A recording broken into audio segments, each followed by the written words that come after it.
안녕하세요. 와우 성형외과 조정재 원장입니다. 오늘은 50에서 60대 중년분들이 많이 문의하시는 이 눈 쪽 상안검 수술과 눈썹화 거상술에 대해 알려드리는 시간을 가져보도록 하겠습니다. 먼저 이 상안검술이란 이 쌍꺼풀을 만들면서 이 눈 쪽에 처진 피부를 해결해주는 수술입니다. 기존 쌍꺼풀이 있는 분들은 기존 쌍꺼풀 라인을 따라 수술하기도 하고, 쌍꺼풀이 없거나 또는 이게 양쪽이 달라서 비대칭인 경우, 또는 쌍꺼풀 라인이 마음에 안 들어서 새롭게 바꾸길 원하는 경우에는 새로운 쌍꺼풀 라인으로 절개하여 수술이 가능합니다. 눈썹화 거상술이란 이 처진 눈 쪽 위쪽에 처진 피부를 눈썹 밑 라인을 따라 절개해서 이 처진 피부를 개선하는 수술입니다. 이 수술은 기존 쌍꺼풀을 바꾸고 싶지 않거나 쌍꺼풀이 생기지 않길 원하시는 분, 특히 이제 눈 안쪽 부분 처짐은 많지 않지만 눈 바깥쪽으로 처짐이 많은 경우에 적합한 수술입니다.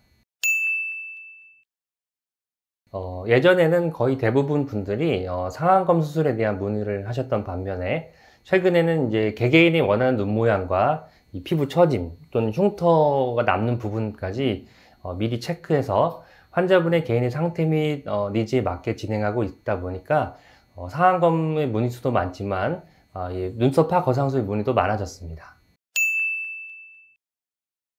상안검 수술과 이 눈썹화 거상술의 가장 큰 차이점은 절개의 위치가 되겠습니다.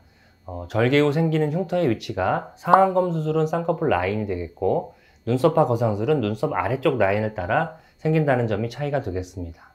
상안검 수술은 눈 처짐 뿐만 아니라 눈이 지방을 제거한다거나 안검 하수나 눈매 교정술을 같이 진행할 수 있기 때문에 눈 뜨는 힘이 약한 경우나 또는 지방 제거가 필요한 경우 상안검 수술이 좀 더 적합하겠고, 원래 가지고 있던 눈매나 쌍꺼풀의 변화를 원하지 않는 경우에는 눈썹화 거상술이 적합할 수 있습니다. 하지만 이 눈썹의 위치나 눈 처짐의 정도, 그리고 안검 하수 유무, 눈이 지방 제거 필요성에 따라 적합한 수술이 달라질 수 있기 때문에 상담 시 체크해 볼 필요가 있겠습니다. 자, 그러면 우리가 이제 케이스에 따라서 상안검 수술이 적합한지 아니면 눈썹화 거상술이 적합한지에 대해서 알아보겠습니다. 먼저 이 눈과 눈썹 사이가 좁은 경우에는 상안검 수술이 좀 더 적합할 수가 있겠습니다. 이 눈썹화 거상술로 수술을 하게 되면 눈과 눈썹 사이가 더 가까워질 수가 있기 때문에 이렇게 눈과 눈썹 사이가 좁은 경우라면 상안검 수술이 좀 더 적합하겠습니다. 그리고 눈썹이 많이 내려와서 그렇게 보이는 경우라면 눈썹을 올려주는 이마 거상술도 필요한지 체크해 볼 필요가 있겠습니다. 두 번째 케이스, 이렇게 눈꺼풀 처짐이 굉장히 많은 경우, 이런 경우에는 눈꺼풀 처짐이 심한 경우에는 이 한 가지 수술로만 진행하면 쌍꺼풀이 너무 두껍게 되거나 좀 피부가 이렇게 우는 현상이 심해져서, 이런 경우에는 상안검 수술과 눈썹화 거상술 모두 하는 것이 필요할 수도 있겠습니다. 이 두 가지 수술을 동시에 할 수도 있지만 좀 더 적합한 한 가지 수술을 먼저 한 후에 필요에 따라서 한 6개월 이상 정도 기다렸다가 나머지 수술을 하는 것을 추천드리겠습니다. 우리 세 번째 케이스에는 쌍꺼풀이 없는 분이 수술을 계획할 경우에 쌍꺼풀을 원하신다면 상안검 수술, 원하지 않는다면 눈썹화 거상술이 적합한 수술이 되겠습니다.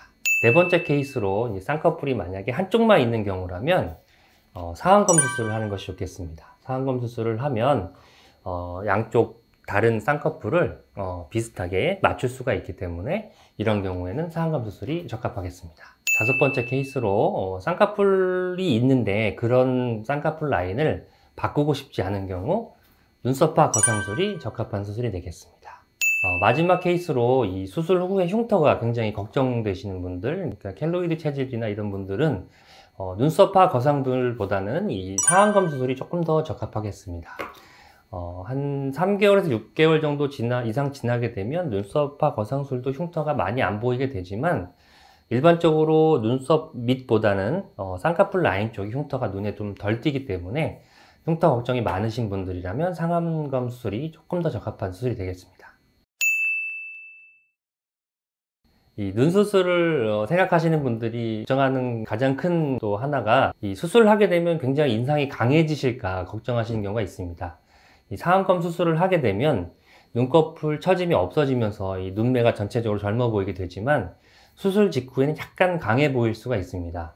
하지만 이런 강한 것은 붓기가 빠지면서 점차 사라지게 되기 때문에 사실 인상 변화를 너무 걱정하지 않으셔도 됩니다. 또한 이 상안검 수술보다는 눈썹화 거상술이 눈의 인상 변화가 적어서 쌍꺼풀이 생기지 않기를 바라거나 쌍꺼풀 변화가 없기를 바라신다면 이런 분들은 이제 눈썹화 거상술을 하신다면 좀 더 자연스럽게 결과가 나올 수가 있습니다. 그렇기 때문에 이 상담할 때 본인한테 어떤 수술이 맞는지 상의해 보시면 좋겠습니다. 그러면 이 눈수술, 상안검 수술하고 눈썹화 거상술을 후에 회복 기간에 대해서 말씀드리겠습니다. 이 두 가지 수술 모두 이렇게 실밥이 있기 때문에 한 일주일 뒤에 이 실밥을 제거하게 되고 멍은 한 2주 정도 지나면 사라지게 됩니다. 그리고 큰 붓기는 한 3, 4주 정도, 그리고 나머지 잔붓기는 앞으로 그 뒤로 한 3, 4개월 정도 지속될 수가 있겠습니다. 오늘 영상에서는 이 눈처짐이 생기면서 눈이 답답해 보이고 또 나이가 들어 보일 때 필요한 상안검 수술과 눈썹화 거상술에 대해 알아보았습니다. 어떠한 수술이 자신에게 적합한지 알아보는 데 도움이 되셨으면 합니다. 감사합니다.